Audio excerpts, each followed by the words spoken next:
What's the first thing you check before you leave the house? A mirror, probably. Maybe a quick swipe of something from a little tube or compact. Colour pressed onto skin without a second thought.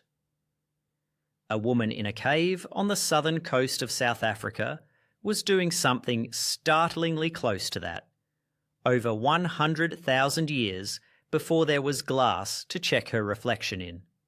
Archaeologist Christopher Henshilwood spent years excavating Blombos Cave on a stretch of South African coastline battered by Indian Ocean wind, and what his team found there rewrote the timeline of human behaviour itself. Buried in the same layers as some of the oldest evidence of symbolic thought anywhere on Earth, they uncovered 2 abalone shells, each one holding a mixture of red ochre, crushed charcoal, and animal fat, ground together and stored like a tiny finished product. Decoded plainly, it's a paint kit dated to roughly 100,000 years old, complete with the shell acting as the mixing bowl and a small bone tool, likely used to stir it. Someone made this, used some of it, and set the rest aside to use again later, exactly the way you'd recap a half-used jar instead of throwing the rest away.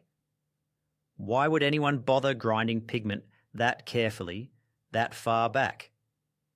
The same layers held something else just as telling: small marine shells, a species called Nasarius, each one with a hole worked through it in the same spot, again and again, far too consistent to be random damage or natural wear. Researcher Francesco examined the wear patterns under magnification and found smoothing consistent with the shells rubbing against cord, or against each other, or against skin, exactly the kind of wear you'd expect from beads, worn and not just collected. Some still carried faint traces of ochre on their surface, meaning the beads themselves had been coloured, not just the skin beneath them. These weren't shells someone happened to pick up on a beach. They were jewellery, dyed jewellery, made by hands fully capable of choosing plain over decorated, and choosing decorated anyway, sites apart and centuries apart. The same basic design surfacing again and again, like the idea simply made sense to everyone who tried it. Picture the actual act behind that shell full of paint.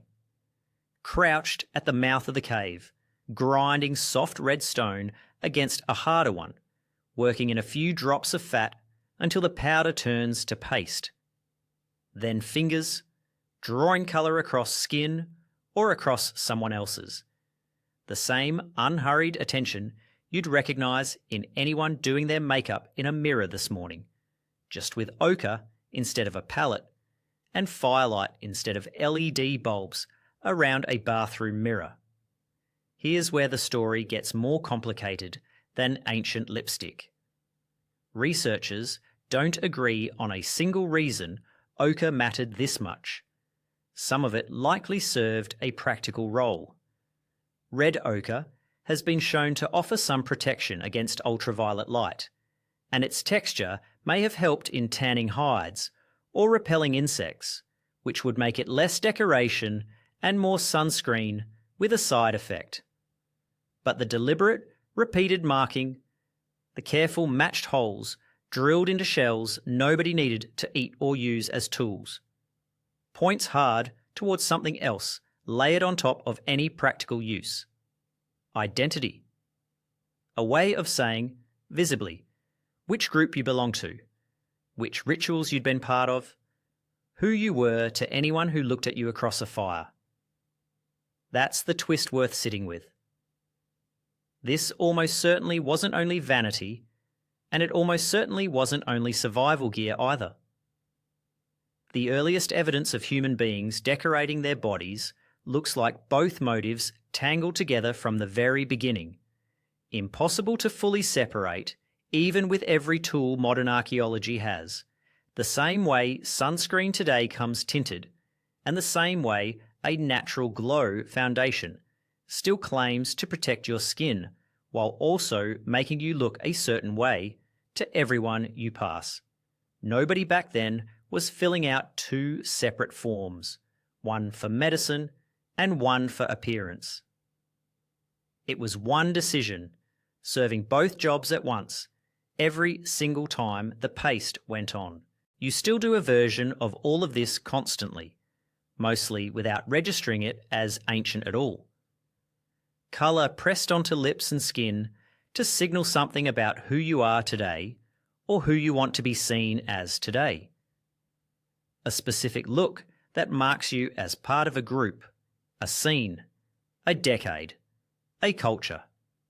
The same impulse a shell bead once carried around someone's neck 100,000 years ago, broadcasting an identity before a single word was spoken. The materials changed completely. Ochre became pigment, became dye, became whatever sits in a tube on your bathroom shelf right now. The underlying behaviour, deciding your own appearance is worth deliberate effort, never changed at all, just like the instinct to keep the leftover paste for tomorrow instead of starting over from nothing. So the next time you check a mirror before walking out the door, remember the cave on that South African coastline and the abalone shell someone filled with paint, set carefully aside, fully expecting to need it again tomorrow.